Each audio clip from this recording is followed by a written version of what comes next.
Chapter 1.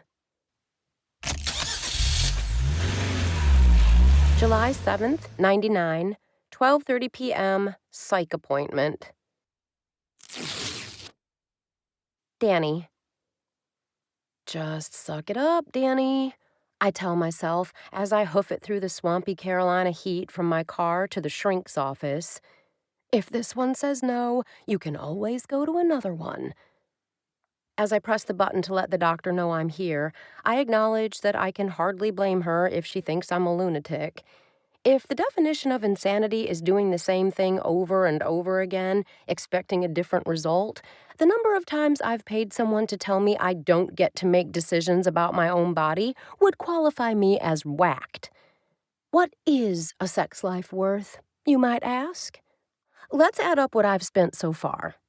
Appointments with gynecologists, not resulting in the tubal ligation I asked for, $600. A visit to this shrink so I can get a letter attesting to the fact that I'm capable of making my own damn decisions, another $150. The door to Dr. Wrangel's office opens, startling me. Come on in, Danielle. Pasting on a cheerful smile, I do as she says. I do not, however, head for the couch and lie down like a patient.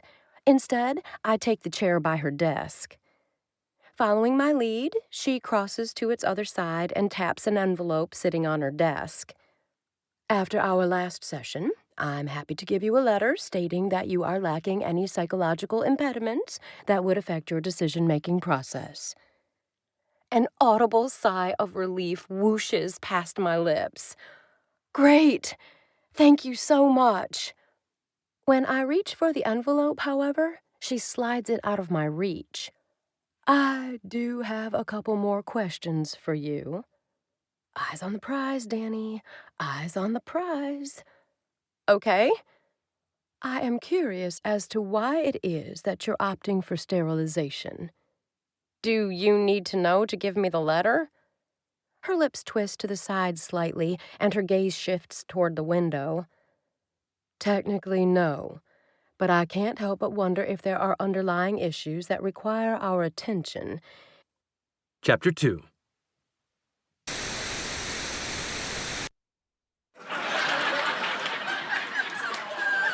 Monday, July 7th, 9:30 a.m. LAX to CLT to WAL.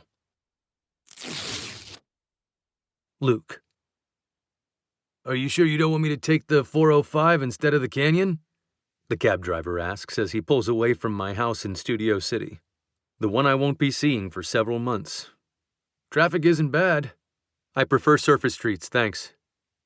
Hopefully my tone is curt enough to prevent further discussion without being rude.